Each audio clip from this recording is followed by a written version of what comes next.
ግን የእውነት እገልሻለሁ በማለት ሊተኩስባት ነው በኃይሉ ከሰላም ላይ ገንዘብ ለመቀበል ወይ ደግሞ ሰላምን እስር ቤት ለማሳሰር ሲል እንግዲህ በህይወት ያለችዋን ሞታለች ሲል ቆይቶ ነበረ። አሁን ላይ ግን ወደዚህ ከመጣሽ ገልሻለሁ እንዳለው እንግዲህ ሊገላት ሊተኩስባት ተዘጋጅቷል ማለት ነው። አልማዝ ትልቅ ስህተት ሰርታለች። ወደ በኃይሉ መሄድ አልነበረባትም። እውነቱን ለማውጣት ወደ አልማዝ ነበር መሄድ ያለባት ግን ሰላም ያለችበት ጭንቀት በጣም ከባድ ነው። አልማዝን ብትሆን ገንዘብ ወዳድ ሆናለች። ገንዘብ ፍለጋ እንግዲህ ወደ በኃይሉ ጋር ሄዳለች ማለት ነው። ልጄ ሞቶብኛል፣ ልጄን ሳልቀበር የቀረሁት ባንተ ምክንያት ነው፣ ልጄን ደግሞ ሄጄ መቅበር ይኖርብኛል፣ ገንዘብ ያስፈልገኛል እያለች ትገኛለች ማለት ነው። ሰላም ጤና ይስጥልኝ ውድና የተከበራችሁ የቻናሌ ቤተሰቦች እንዴት አላችሁ? በያላችሁበት የዓለም ዳርቻ ሰላማችሁ ይብዛ። ለዚህ ቻናል አዲስ ከሆናችሁ ሰብስክራይብ፣ ላይክ፣ ሼር እያደረጋችሁ ቤተሰብ እንድትሆኑ በአክብሮት ጋብዛለሁ። ተወዳጅና አስተማሪ የሆነውን አደራ ድራማ ቀጣዩን ክፍል ወደ እናንተ ይዤላችሁ መጥቻለሁ። በዚህ ክፍል እንግዲህ አዳዲስ ነገሮችን አብረን የምናይ ይሆናል። ያው የብሌን ደስታ እንግዲህ በጣም ደስታዋ ቀጥሏል። ቃል ግን በእነሱ ደስታ የተነሳ ራሷን ስታ እንደወደቀች ሁላችንም ተመልክተናል። ሁለቱ እናቶች እንግዲህ ግራ እስከሚጋቡ ድረስ በቤት ሄዳ ነው እንግዲህ ራሷን ስታ የወደቀችው የነበረው። ምን ሆነሽ ነው? ምን ነክቶብኝ ነው? እያለች ሁለቱም እናቶች ሲያለቅሱ ነበረ። በእሷ ምክንያት እንግዲህ ሁለቱም ደግሞ ሲጣሉምም ነበር ማለት ነው። አንቺ ነሽ ገፍትረሻት ይሆናል እንዴ? ዝም ብላ ልጄ ትወድቃለች እንዴ? ዝም ብላ ልጄ እንደዚህ ትሆናለች? ልጄ ምን አድርገሻል ነው እያለች እንግዲህ ሰላምም እየጮኸች ነበረ ሀረግ ላይ ማለት ነው። ሀረግም ያው እንግዲህ ምንም ያደረገቻት ነገር የለም፣ ጮኸችባት እንጂ የነካቻት ወይ ደግሞ መታት ምናምን አይደለም። የት ነው አምሽተሽ የመጣሽው? የት ነው የዋልሽው? አንቺ ዘዋሪ ነበር ስትላት የነበረው።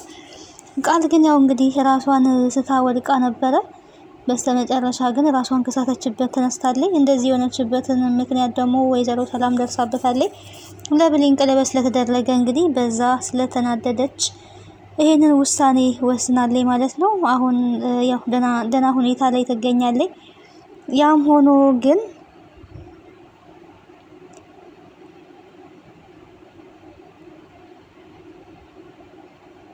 አፏ ዝም እያለ አይደለም። አሁንም ምላሷ ዝም አይልም። እንግዲህ የቃል ምላስ እየለፈለፈ ነው። የኔ የሆነውን ነገር ሁላ አንቺ እኔ መንጠቅ ነው ስራሽ፣ እናቴ ደግሞ የራሴ የግሌ የኔ ብቻ ናት እያለች ትገኛለች ማለት ነው። የኔ ብቻ ናት የማንም አይደለችም እናቴ ማንም እንዲጋራኝ አልፈልግም ነው እያለች ያለችው። በእርግጥ ማንም የሚጋራት የለም። እሷ የተሰማት ያሰበችው እንደዛ ስለሆነ እናቴ ማንም እንዲጋራኝ አልፈልግም፣ እናቴ የኔ ብቻ ናት፣ አንቺ ግን አላማሽ እና እቅድሽ የኔ የሆነውን ሁላ መውሰድ ነው እያለቻት ነው የምትገኘው። ዳግምን ስለወሰደችባት ማለት ነው። ዳግም በእርግጥ የብሌን ነው መጀመሪያውን ማለት ነው እንጂ የቃል አይደለም። በዚህ አማካኝነት እንግዲህ ታማ ተኝታለች ወይዘሪት ቃል። እናትየዋ ግን ለሁለቱም አጥሚት ልስራላችሁ በማለት ወይዘሮ ሀረግ ሁለቱንም እየተንከባከበች ትገኛለች። ሰላም ታዲያ የጨነቃትን ሁሉንም ጭንቀት ለብሌን ነግራታለች ማለት ነው። በስተመጨረሻ ለብሌን ነገረቻት። ምንድነው እንደዚህ ያስጨነቀሽ ነገር? ደህና አይደለሽም? እንግዲህ ብሌን የቀለበት ፕሮግራሟን ደስታዋን ጨርሳ ወደ ቤት ስትመለስ ቤቱ ያው ጥሩ ሁኔታ ላይ አልነበረም። ሰላምም ደንግጣለች፣ ሀረግም ደንግጣለች። ቃል ደግሞ ጋቢ ነገር ለብሳ ሶፋ ላይ ተኝታለች። ድንግጥግጥ ብለዋልና ቶሎ ብላ እንግዲህ የሰላምን ፊት ስታየው ተቀያይሯል።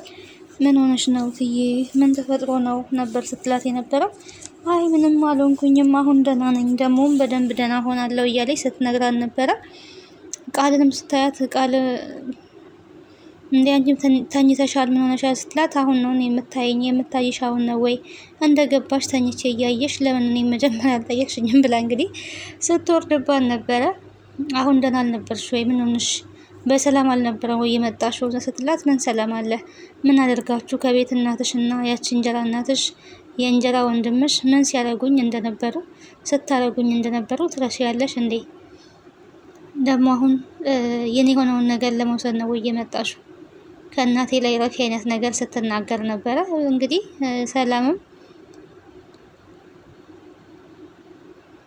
ቃል ምን እየሆንሽ ነው? ምን እያልሽ ነው ነበረ ስትላት የነበረው። ያው ሰላም በጣም ጭንቀት ውስጥ ናት። እንደዛ ቃል በመዘረሯ ሁለቱም እናቶች በጣም ደንግጠው ነበረ። የሞተች ነው የመሰላቸው የምትነሳም እንኳን እስከማይመስላቸው ድረስ ግን ያው ተነስታላቸዋል በስተመጨረሻ ማለት ነው።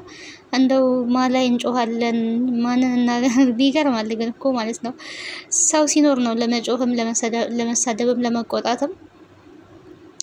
እናትየዋ ግን የእናትነት ልክ ናት። በጣም ስታለቅስ ነበረ። ያው የእናትነት ፍቅርን በደንብ አሳይታለች ወይዘሮ ሀረግ። እናቶች ልጆቻቸውን የሚቆጡት ያው ጠልተዋቸው ሳይፈልጓቸው ቀርተው ሳይሆን ልጆቻቸው መስመር እንዲይዙ ሊቆጡ ይችላሉ፣ ሊማቱም ይችላሉ። ይሄ ወላጅነት ግዴታቸው ነው። ታዲያ የትኛውም ወላጅ ልጁን መጥቶ አስከፍቶ የሚደሰት ወላጅ የለም። ግን ልጁ ደግሞ ከመጥፎ ነገር እንዲመለስ ግዴታ መቅጣት አለበት፣ የትኛውም ወላጅ ማለት ነው። ሰው መታችሁ ሲያለቅስ ሕፃን ልጅ ምናምን በጣም መልሶ ታዝናላችኋል። ግን ደግሞ ያ ጥፋት ያጠፋው ሰው ሁለተኛ ያንን ጥፋት እንዳይደግመው ለሱ ተብሎ የሚደረግ ድርጊት ነው ማለት ነው። ይሄ ስለሆነ ሁሉም ልጆች መቀጣት አለባቸው። አሁን ላይ ስትጸጸት የነበረው ታዲያ ማንን እቆጣለሁ፣ ማንን እሰድባለሁ፣ ማንን እናገራለሁ ብትልም እውነቷን ነው የምትናገረው። በህይወት ያው ስትኖር ነው፣ በህይወት ያለን ሰው ነው። በህይወት የሌለ ሰው ያው የለም ነው። እንደዛ ስለሆነ ነበር ይህንን ሁሉ ስትናገር የነበረው። በኃይሉ እንግዲህ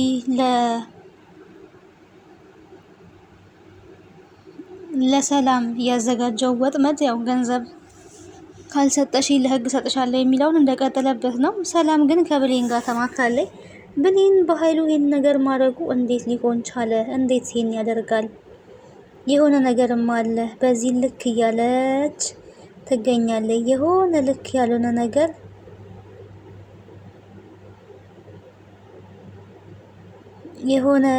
ነገር እንዳለ ጠርጥራለች ብሌን ማለት ነው።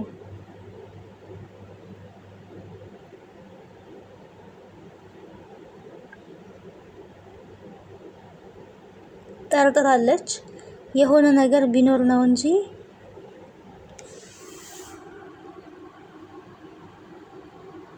እንደዚህማ ዝም ብሎ አይደለም። ይሆን ይበቃ ውስጤ እኔ ደግሞ ደመ ነፍሴን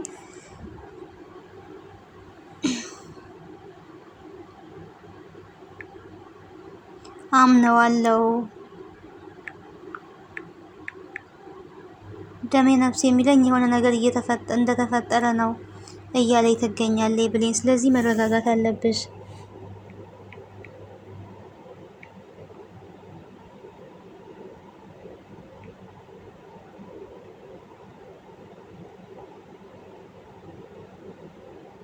እጅሽን ለፖሊስ መስጠት የለብሽም። ክስተት ነው እንጂ ደግሞ አደጋ አይደለም። ይሄ አደጋ አይደለም፣ ክስተት ነው። ዝም ብለሽ ደግሞ ራስሽን አሳልፈሽ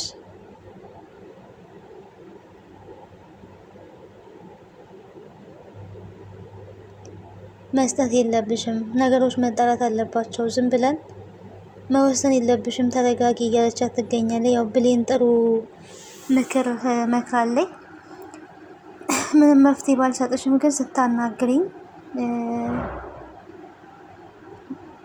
ስታወሪኝ ይቀለል ይልሻል፣ አውሪኝ ነበር ያለቻት። ያው እሷም አውርታታለች በኃይሉ እያስፈራራት እንደሆነ።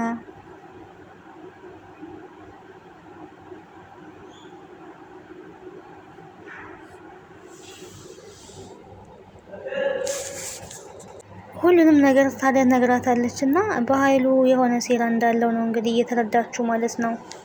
በኃይሉ የሆነ ሴራ እንዳለው ነው እየተረዳችሁ።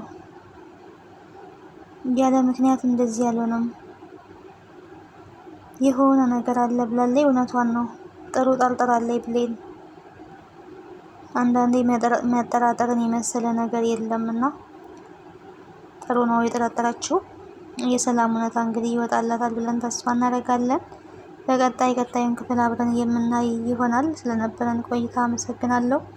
ቤተሰብ ያልሆናችሁ ቤተሰብ ሆኖ